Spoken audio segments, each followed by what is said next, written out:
Welcome back to Murder with the Missus. I'm Darren. And I'm Amy, and today we're going to tell you about Maura Murray. Don't forget to smash that like button. Check out the description for the links of all of our podcast platforms, CashApp, and Buy Me a Coffee. Like, share, subscribe, and don't forget to tell your friends. Do not forget to tell your friends. We're always looking for new subscribers, so always. Let's tell your friends and let's get them in here. Let them enjoy what you enjoy. Yeah. I mean, your friends, you obviously like the same things. Yeah. I mean, unless you just don't like your friends at all. And then, well, reevaluate. All right. Then just share it to them anonymously. But sneak it in. All right.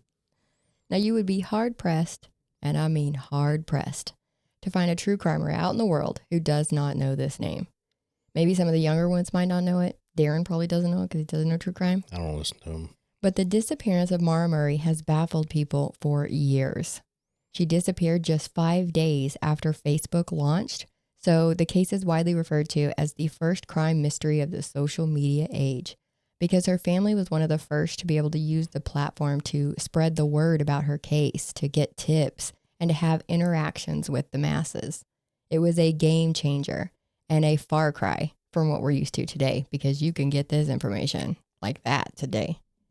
Now, while her case remains unsolved to this day, there was recently an update that has thrust this back onto the scene. And I knew we would cover it one day, and it looks like today's going to be that day. This happened in 2004, so it has been 21 years. It has been covered and covered. Believe it or not, there's still information that comes out because it's still like the police still haven't released all the things. There's still things that has not been released to the public in this case. And people have broken this thing down in just about every way you can do it. So I'll be able to give you the information. We'll talk about the suspects and the speculations and then what's new. Just keep in mind that this, like I said, is open. No arrests have been made in this case. We're not accusing anyone in this case. We're just talking about everything that's come out over the years. And as always, everyone is innocent until proven guilty. Very true. Yes. Now, Maura was born in 1982 in Hanson, Massachusetts. She was the fourth of 5 kids, so she was part of a pretty good-sized Irish Catholic family. Her parents would get divorced when she was only 6 years old, and while she stayed mostly with her mom, she was still really close to her dad, Fred. In high school, she excelled. She was super motivated, both in class and on the track. She also got almost a perfect SAT score. She was an all-state runner on the track team. And she was that person who actually wrote handwritten thank you notes when you did something nice for her or gave her something. So she was pretty well-rounded. Her sister thought that as disciplined as she was in both sports and academics, that she would really like to go to West Point, where her sister was going. So after graduating high school, that's where she went to study chemical engineering. But it wasn't quite her cup of tea. I'm not sure if it was what she was studying or the school itself. But after her freshman year, she would end up leaving and going to the University of Massachusetts, or UMass, to study nursing. So big difference. And you may hear, when you research this case, that she stole $5 worth of makeup and got kicked out of West Point for violating the honor code. But her sister Julie took to TikTok to say that that's not what happened. She did get in trouble for taking some makeup, but she left West Point before she was punished. So she left on her own. And Julie doesn't believe that the punishment would have went so far as to completely kick her out of the school anyways. Well, I mean, I would think that a place like West Point would have strict punishments. Right. I mean, it's military based. Yeah. I mean, that's what they do. But according to Julie, there was a lot of people that did worse things and got lower punishments than being kicked out. So she doesn't believe that it would have ended in expulsion. Now, UMass was a much better fit for Maura. She was on the dean's list and she was on the track team. She liked doing her rotations at the hospital, and she was in a long-distance relationship with a man named Bill, who was at Fort Sill here in Oklahoma. She was planning on spending the summer actually working at a hospital in Oklahoma so that she could be closer to him. And yes, they did meet at West Point. But at this time that she's at UMass, she's working 2 part-time jobs. One was at an art gallery and one was with campus security, which I thought was kind of ironic because in November of 2003, she got in trouble for using a stolen credit card to buy food from some local restaurants. Now, I believe she had another person's credit card number, so she would actually just order the food over the phone. And she was set to have those charges for that dismissed if she was able to show that she had good behavior for 3 months, right? So she was in trouble for it, but it wasn't like, again, not expulsion worthy or anything like that. So now we're getting close to the time of her disappearance. On February 5th of 2004, she was working at the Melville dorm campus security desk. At around 10:20 p.m., she was chatting with her sister Kathleen, who had just got out of treatment for alcohol use. Kathleen was also having relationship issues at the time, so they were talking about all of that. So much. I mean, damn, everything all at once, huh? All at once. And that's usually how it goes. When it rains, it pours. Yeah. It was about 3 hours later, according to her supervisor, that Maura was crying. And all she could get out was, my sister.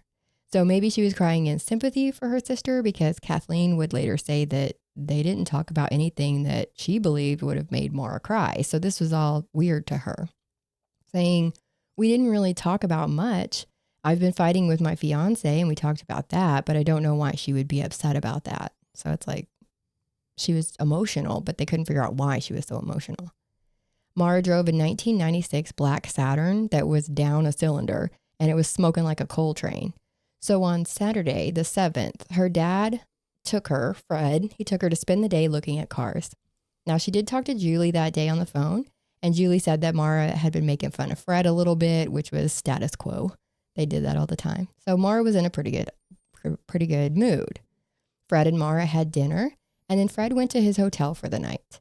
He let Maura use his car for the rest of the night since he wasn't going to be using it. And she ended up at a party that night and had a little bit too much to drink.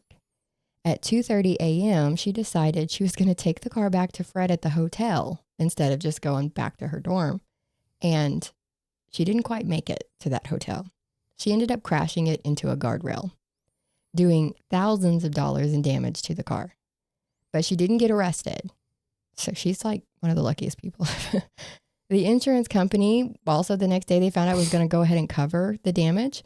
So Fred headed out the next day. He had some work to do in Connecticut, so he just took off. Yeah. So how to get there? He had to rent a car to get there because he had to leave his car. It couldn't go. Now at about 11:30 that night, he called Maura to remind her to go to the DMV the next day to get accident report forms that they needed to fill out for the insurance. And she was going to call him at around 8 p.m. on Monday to go over the forms and fill them out. Shortly after midnight, she was on MapQuest looking up directions to the Berkshires and Burlington, Vermont. So now we're into Monday the 9th. Shortly before 1 p.m., she called a resort called The Seasons in Bartlett, New Hampshire. Now, this isn't a hotel, so you can't just call and rent a room, which is kind of what she was trying to do. They had to tell her that, to reserve a condo unit there, you had to do that well in advance. You couldn't just call and be like, what do you got going today? So she called a hotel in the area, but she couldn't rent a room there either. Now, at 1 p.m., she emailed her boyfriend, Billy. I love you more, stud. I got your messages, but honestly, I didn't feel like talking to much of anyone. I promise to call today, though. Love you, Maura. At 1:24, she emailed her professors that she would be out of class for the next couple of days due to a death in the family. Now, her family would later confirm that there was no death in the family, so this was a lie, and nobody knows why. At 2:05 p.m., she called a hotel line in Stowe, Vermont. It wasn't working at the time to actually make a reservation, so she basically listened to a pre-recorded message for about 5 minutes, just about where it was and what they do there. Then at 2:18, she called Billy's cell and left him a voicemail. She packed her car with some clothes, toiletries, her school books, a cell phone charger, and her birth control pills. So she took her school books. Right. Right. Doesn't sound like she was trying to get away for, a little fun. Right. Why would you take your school books? So she's leaving school, but she's obviously planning on coming back because she's going to be getting her work done while she's out. So keep that in mind. Because I'd leave my school books behind if I was going to have fun. Yeah. Unless school is her idea of fun. I don't know. The weird thing that they would find out later is that she also packed up her apartment into boxes, even the art and decorations off the walls. But the pictures I saw, there was still like a stuffed monkey hanging from a pipe that came out of the ceiling. Other than that, pretty much everything else was packed into boxes and stacked up.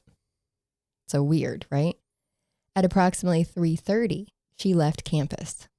10 minutes later, she is on video at an ATM where she withdrew $280 from her bank account.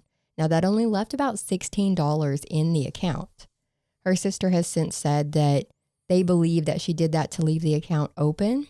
But when I heard that, I instantly went to her not being able to empty it because ATMs only have $20 bills. So you can only withdraw money in $20 increments. So she couldn't have taken that last $16 out at the ATM. That's right. Right? Yeah. So that's what I immediately thought. And police didn't release that footage of her at the ATM to the public for about 10 years, which everyone thought was odd because it didn't really show anything. Like, it's not like it was a top secret thing. It shows that she's alone by all accounts. She doesn't look like she's in distress. Her hair is pulled back and she's wearing a jacket. So you can see that underneath her name in the case pic. It's her at the ATM. They keep saying that she was last seen in a dark jacket, but to me, that jacket looks white. Like, it looks very light colored. Yeah. Yeah. So I didn't understand that, but everything says she was last seen in a dark jacket.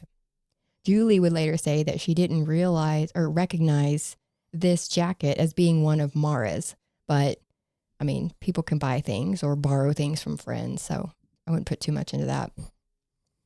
So 10 minutes after she was at the ATM, so now we're at 3:50 p.m., she goes into a liquor store and buys $40 worth of liquor.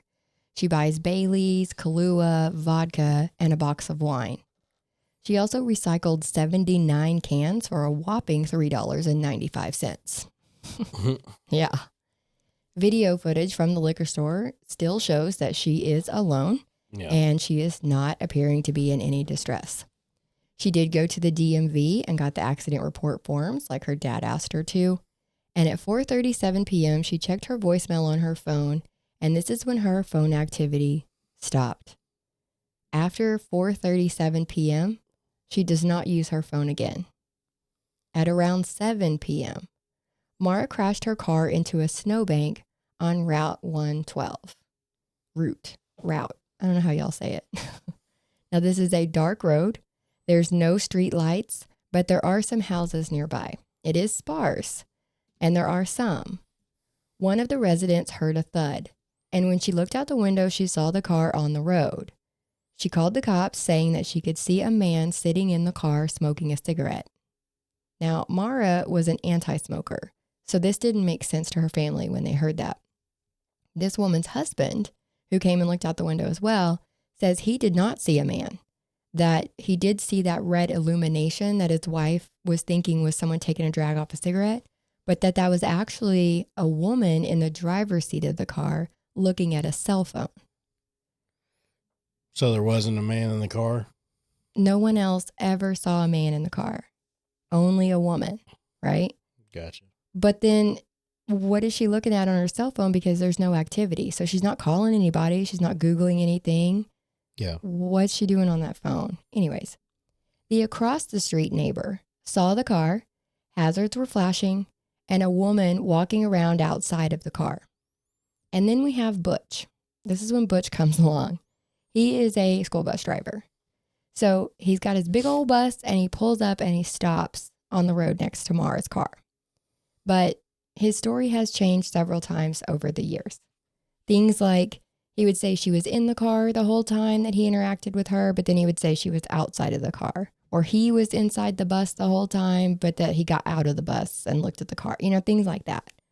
In one report, it said that he told her to turn her headlights on so that the other cars could see her in time since she was at a bend in the road. You can also see that on the case pic. Mm-hmm. The bottom left corner is a picture of the road where her car was found.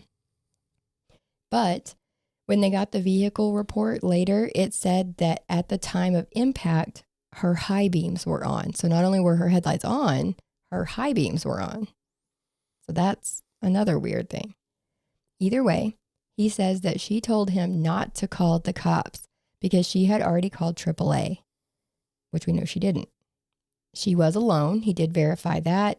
And he saw no blood on her. So she didn't appear to be seriously hurt, but she was cold and shivering. So, and her car wasn't running.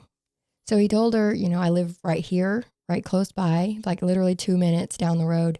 He offered to take her to his house to wait for help to get there, but she said no. She was going to wait with the car until help got there. And we know that he did go home and he called 911 at 7:42 p.m. Oh, that's good. Yes, so he did end up calling the cops, even though she told him not to. He would say that police arrived within 10 minutes, according to him, but we now know that it was literally 4 minutes. A sergeant was the first on the scene, and he put that he got there at 7:46 p.m. Maura was nowhere to be seen. In fact, Butch was the last person who was known to have talked to her ever, and she disappeared and has not been heard from since. So was snow on the ground? Oh, yeah. A lot of it. Okay. There was a lot of it. We're talking New Hampshire in February, and some reports show that classes had even been canceled that day because there was so much snow. Right? So, I mean, look for tracks. They did. There were no tracks in any direction. That's kind of weird. Yes. Yes. Now, the sergeant would say that when he got there, Maura's car was locked. The windshield was cracked on the driver's side, and the 2 airbags inside the car had deployed. There was a red stain inside the car and the same red stain outside of the car, but it wasn't blood. It was red wine. And then there was a rag stuffed in her tailpipe, which is a whole nother point that's been debated over the years as to why. Somebody did it to stall the car out. That's one of the theories. Mm-hmm. Yes, absolutely. And now her dad, Fred, would come out later and say that he had told her before to put a rag in the tailpipe if she was worried about getting pulled over because of the smoke that was coming from the car. But that's kind of a dangerous thing to do, to plug your tailpipe. No, I mean, it'll It'll kill you. Well, no, it's not. It can. I mean, it'll stop the car. It'll stall the car out too. Stall the car out, yeah. Yeah, that's another problem. So mostly when people are theorizing about the tailpipe, it's that somebody did it to disable the car and then they swooped in and got her. Yeah. So now inside the car was an empty beer bottle, which was another point of contention because she didn't buy beer that day. So that would either have to be one that was in there already or would have had to come after she had gone to the liquor store. Maybe. Mm-hmm. I don't know. There was that box of wine that was now damaged because of the impact. And there was a Coke bottle that had a red liquid in it with a strong odor of alcohol. None of the other liquor bottles that she had bought at the liquor store earlier that day were in the car. They were gone. They did find her AAA card, the blank accident report form she picked up at the DMV, gloves that her dad had given her one of the last times he'd seen her, makeup, jewelry, driving directions to Burlington, Vermont, her favorite stuffed animal, and the book Not Without Peril, which is about mountain climbing in the White Mountains. Now, this is a place that the family had vacationed at before, and her dad did like to hike in those mountains. Yeah. What they did not find in the car was her wallet, driver's license, debit card, credit cards, that cash that she had gotten out of the ATM, or her flip phone. So back then it was a flip phone. Now, before we start on the investigation, let's take a minute to hear from our sponsor. Yep. So just hang with us and we'll be right back. Do you or someone you know live in an apartment community? Are you balling on a budget? Make your money work for you. Some apartments don't even offer a washer and dryer included in the lease. If you want that life, you need to contact My Laundry Solutions. They service areas in Oklahoma, Missouri, and Texas. Their newest location is in Fort Worth, with more locations opening in Texas in 2025 and 2026. Check the website for locations near you. There's no credit check. Every contract includes free local service. They professionally install, and your account is available 24/7 online. Go to your leasing office, go to mylaundrysolutions.com, or call 800-535-4411. Stop wasting your hard-earned money at the laundromat and give My Laundry Solutions a call today. Yeah. Yeah, give My Laundry Solutions a call. Call them up. Especially if you're like in college, you live in an apartment. Around Lubbock, Texas, Man. especially. Yeah, in Texas, Lubbock. Because they're just opening stores everywhere now.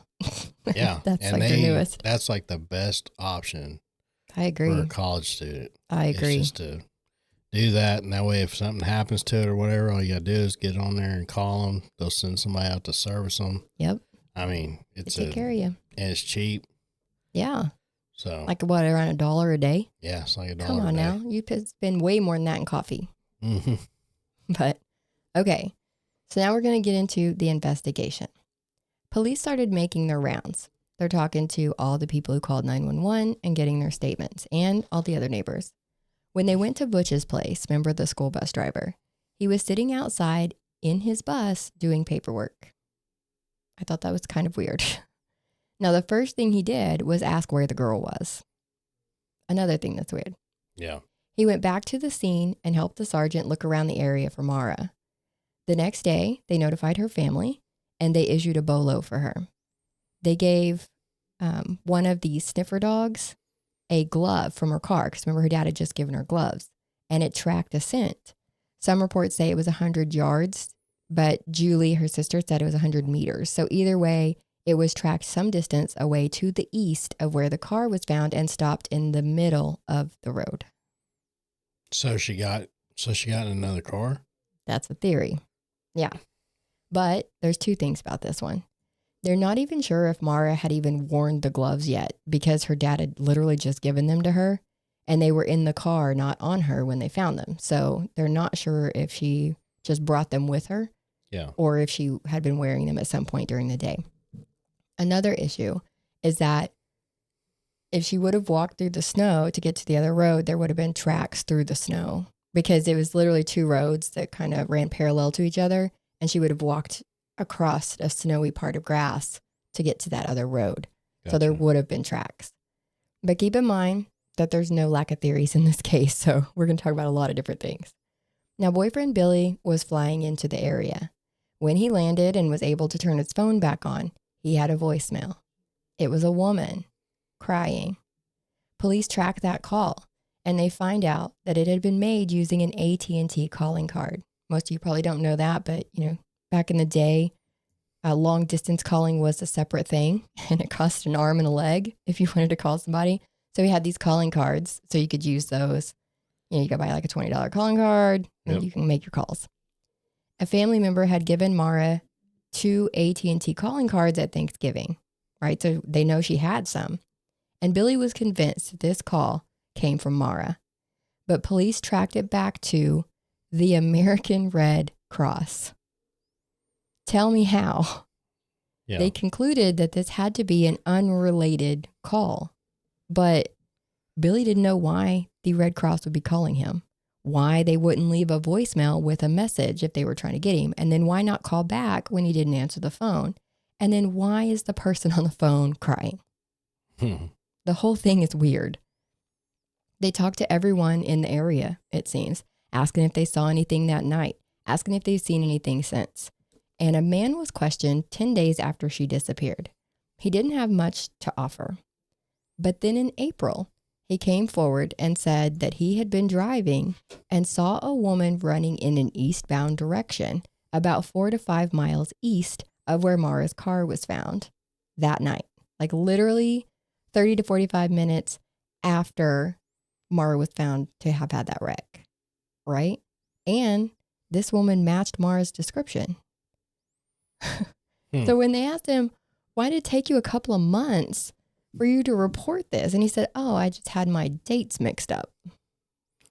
Well, I mean, I think that was, stand out. A woman in a snowstorm running down the highway. Yeah. And then a few days later, the cop's like, hey, have you seen this woman? And you don't put 2 and 2 together. Exactly. That stands out. And we'll talk about him a little more in a minute. We're not done with him. One of the neighbors, because there were 4 houses in this area where the car was, they said that after Butch drove off in that bus, that they saw the car's inside lights going off and on several times, and that they saw someone at the trunk of the car.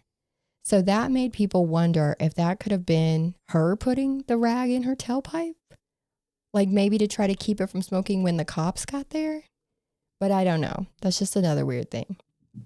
And then we'll talk about the 911 call made from Butch's house. So he got home and called 911 at 7:42. The dispatch called them back at 7:43, and they talked to Butch's wife.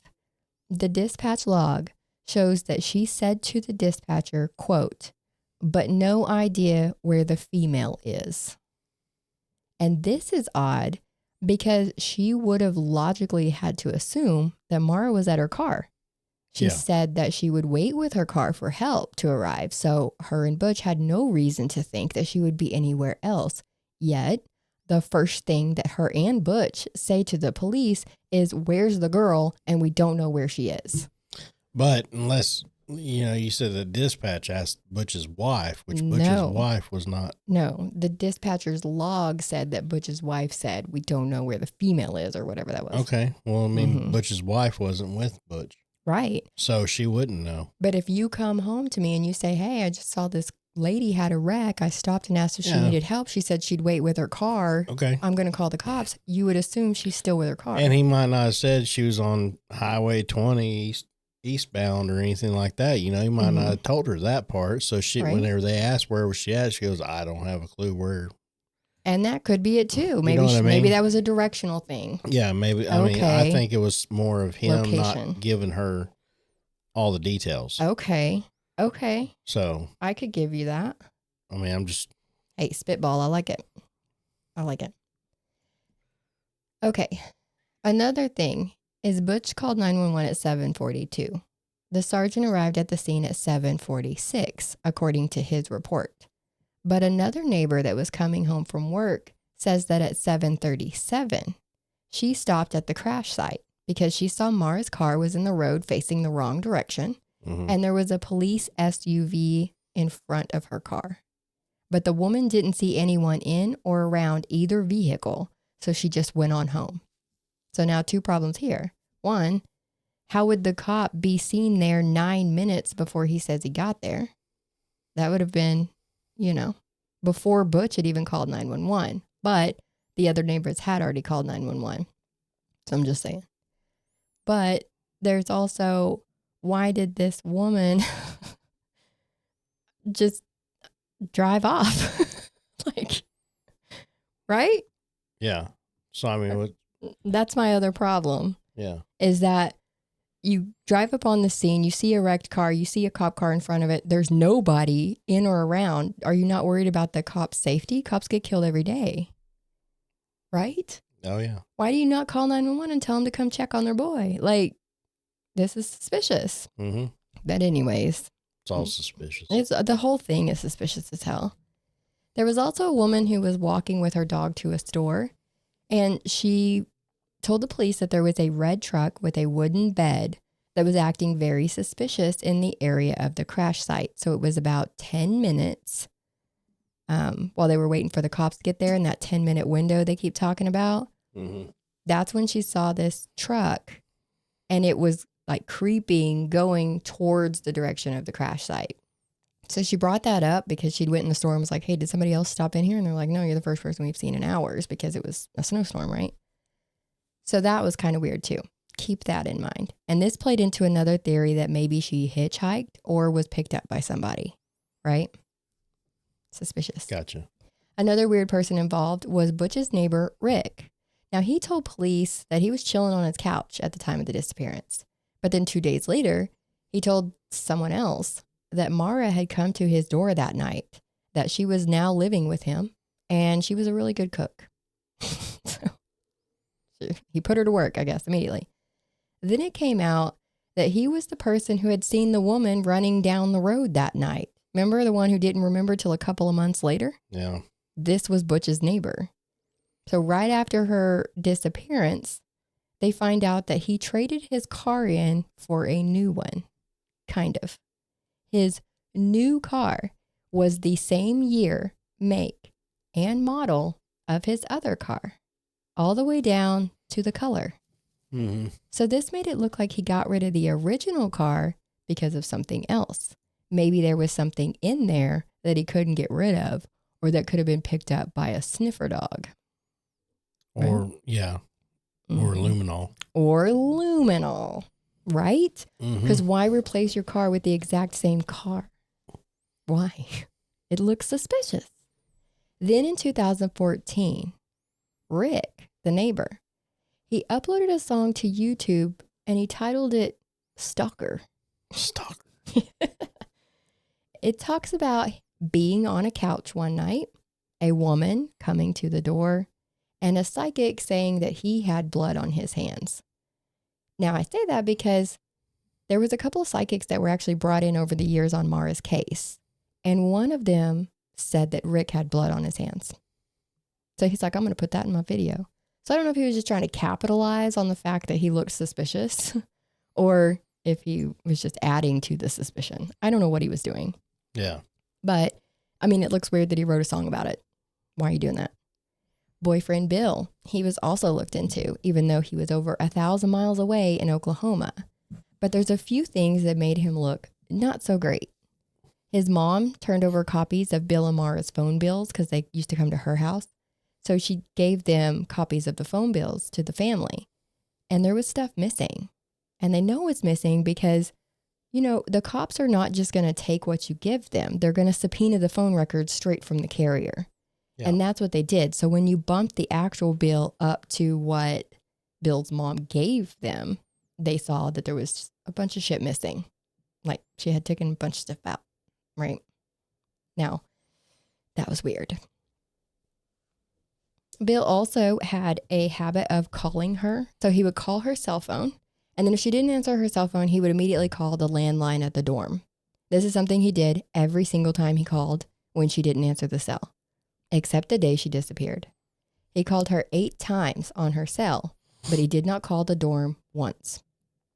Now, some took this to believe that he knew she wasn't at the dorm, that he was just making these phone calls to be like, hey, look, I'm really concerned. I've called her 8 times and she's not answering. And after he heard that she was missing later in the day, he called her cell phone in a 3 to 4 minute phone call. Some say it was so that he could put in her PIN number and manipulate her voice messages, right? Because back then you put in the number and then you can delete messages, you can make new messages, you know, things like that. So they're thinking that that might have been what he was doing, but he could have been leaving a baby come back message. You never know. Mm-hmm. We do know that since then, he has allegedly been accused of SA by several women. He was fired for SAing a coworker in his office from one of his jobs, allegedly. No charges have ever been filed against him. And he also allegedly told a woman a couple of months after Maura's disappearance that he would kill her like he killed Maura. But he said he was just joking. Hilarious. Yeah. I mean, it doesn't make him a killer, though. No, just saying it doesn't mean that you did it. Yeah, you know. People are dumb. Innocent until proven otherwise, right? Yep. And there's one more person I want to mention, and then we'll talk about the one they focused on the most. But I need to mention Scott. He was involved in the case very heavily. He represented Maura's family at CrimeCon. He did podcasts and helped the family manage the Facebook page until 2019. 2019 is when the family found out that back in 2012, his computers and hard drives were seized in Virginia for suspicion of CSAM. They were able to see that he visited CSAM sites and stuff about Maura's disappearance on the anniversary of her crash. He was indicted in 2013, but the charges were later dropped. I don't know how. And when the family found out 6 years later, he got dropped. So they're like, we cannot have you helping in this case at all, even with just an accusation. You've got to go. So good call. And this brings us to Claude and the A-framed house. Now in late 2004, so this is the year Maura went missing, Claude's brother gave Fred a rusty stained knife that belonged to Claude. Claude had a criminal background. He lived less than a mile from the crash site, and he and his girlfriend at the time were acting very strange after Maura's disappearance. The brother told Fred that he believed Claude had something to do with Maura. The family reportedly came out later saying that the brother, now this is Claude's family, came out later saying that the brother was just making stuff up and he was trying to collect the reward money. But the investigation into Claude and his A-frame house did not stop there. Claude told police that he wasn't even in town the day that Maura disappeared. But his ex said not only was he in town, he was at a birthday party. Well, there's a lot of witnesses at a birthday party. Exactly. If the police tracked them down and talked to them. Claude also supposedly drove a red truck with a wooden bed. Remember that one? Mm-hmm. Similar to the one the woman described as heading towards the crash site that night. Claude worked for a car crushing place, and he did a few other things like concrete work. But he scrapped his own vehicle a few days after his brother gave Fred that knife. His niece said that he was a violent man and basically not above taking advantage of vulnerable women. Speculation around his involvement has included a theory that he could have crushed Maura's body in that crusher machine, which is like one of the worst of the theories. There was also a concrete structure in his yard that no one knew much about. Like, where'd that come from? Why'd you put that there and what's its purpose? Nobody knows. And one of the creepiest things was one of Claude's journal entries after Maura's disappearance. It said, "It's so those 1,100 years are a sense of real moments, one after another, again and again. What has me thinking about this? Now is my moment. Last night, that moment when I saw an angel and made her an angel. The moment plays over and over again and again, and I smoke cigarette after cigarette, but the moment is gone. I know, but I am still high from that moment." Wow. Right? All right. You saw an angel and turned her into an angel? What? That made him really stick out. But one thing is that he rented that A-framed house, and it was about 3/4 of a mile from the crash site, and he refused to allow police to search it. Actually, most reports are that he wouldn't even answer the door when the police came knocking. And it was definitely more than once that they came knocking. They kept getting tips over the years to check that house. In 2006, Claude moved out, and the new owners or renters or whatever they were that came in were very happy to let the police come in and search that house. So for 2 days, 10 retired police and detectives searched the area. A cadaver dog hit inside the house on day 1. So they brought in 4 more dogs the next day, and they all hit too. Mostly in a closet downstairs. There was a piece of carpet reportedly taken for testing that allegedly ended up with a private investigator who misplaced it. Yeah. But the carpet had reportedly already been changed due to flooding in the house when Claude lived there. So Sure. Yeah. Now in 2019, they actually excavated that part of the basement because they believed that something had been buried under there. Because remember, he does concrete work. So all he'd have to do is tear up a portion of the concrete and then bury something and then put more concrete on top, right? Now that was showing up on ground penetrating radar that there was something under there. Now they did dig up the concrete and they dug several feet down into the ground, but they said that they didn't find anything. Claude has since passed away, so they can't question him anymore. But as you can see, they were still looking into his possible involvement in 2019. And we can go on and on and on about the weird people and the weird things in this case. They even looked into Israel Keys, the serial killer, because he was active in the area at the time. But they were able to rule him out. Then about a month after Maura disappeared, 60 some odd miles away in Vermont, was the Breonna Maitland disappearance. And this is another one that I've looked into that we possibly would do an episode on. So we might cover that one day. But her car was literally found backed into a barn. And not like you're trying to hide the tag from the cops backed into the barn. I'm talking like backed into the structure of the barn, like a wreck, which was super odd. But they couldn't link the two disappearances together. And you can go down rabbit holes of what people believe happened.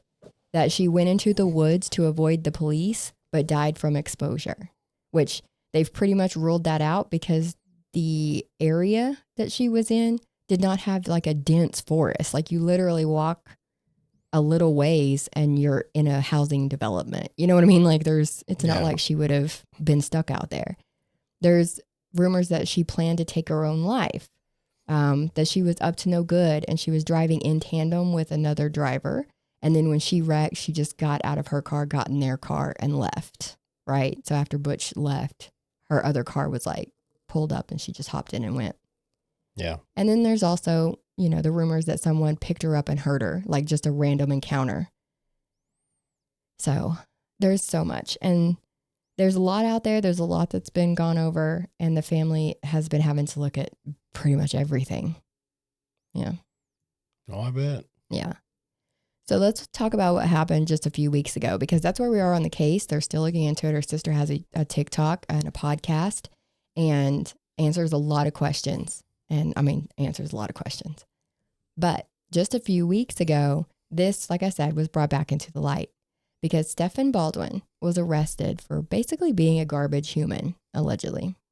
And when they put his prints into the system, they got a hit.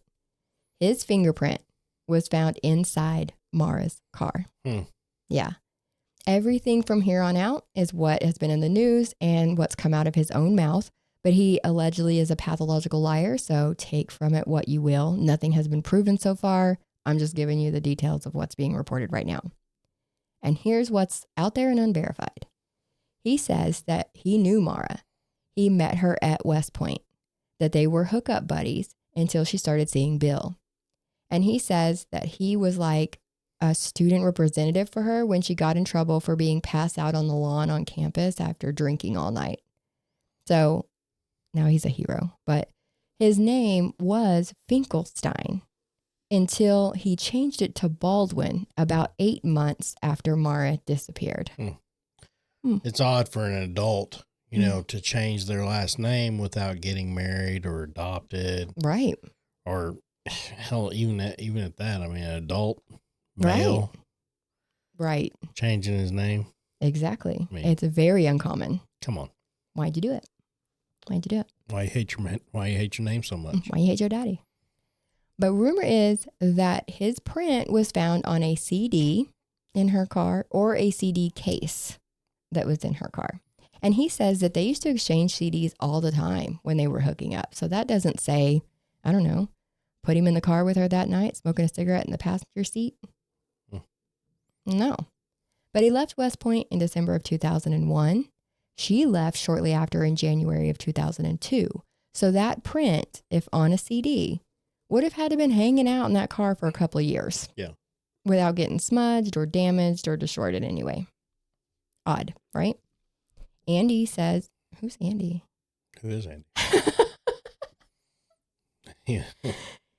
And I use this talk to text feature and it says Andy, and he says that he had never been to UMass and he's never even been to New Hampshire. So if he didn't get arrested for Maura's case, what did he get arrested for? What made him a garbage human? Yeah. Let me tell you. From what I saw, he was a humane agent for Union County, Ohio in 2012. He would investigate animal cruelty cases, and he was the founder of ACT, which is the Animal Cruelty Task Force. He was a board member for the Logan County Humane Society and the former director of the Top of Ohio Pet Shelter. His business, ACT, would take dogs who maybe, bit the mailman or something, and they were going to have to be put down. So he would take them, train them, and then rehome them, right? Okay. For just minor offenses. But people started noticing that the dogs were disappearing.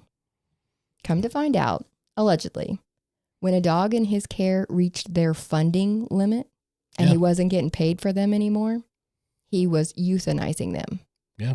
To make room for more money. More dogs to rehabilitate. Right. So supposedly they know of at least 18 dogs that he's done this to. So that's what makes him a garbage human. Yeah. And this is where we are. It's literally just happened a couple of weeks ago. And it was a bit of a shock to be like flipping through the news and stuff. And then all of a sudden you see Maura's case after so long. Yeah. And you're like, oh, somebody else is covering it. No, this was the news. And I was like, holy cow. So I got to looking into it. And this is what I found out. Now, sadly, Fred, her dad, has passed away. He passed away recently. So he's not here for it if this does pan out to be anything. Her mom has already passed away. And so did her sister, Kathleen, I believe. But Julie and the remaining siblings are still fighting for answers. And hopefully they can get some kind of resolution after all this time. Right? Right. Yeah. I mean, they need some kind of answers. It's just so weird. Everything How long has in this been? case, 21 years. Oof. Yeah, this happened in 2004. Yeah, they need some kind of answers. I mean, like I said, her sister is very active on TikTok now, and she has the podcast, and she answers every question. You type out a question, she will make a video and answer it. Like, she's very open about all the things in this case. I didn't get to watch them all because there's a lot, but yeah, it's very, they're still fighting every day. They should. And they will. Now, if you like our content, make sure you like, share, subscribe, and hit the notification bell so you know when a new episode drops. We also have CashApp at $MWTM pod. And we also have Buy Me a Coffee at buymeacoffee.com/MWTM. And as always, tell your friends. Tell them.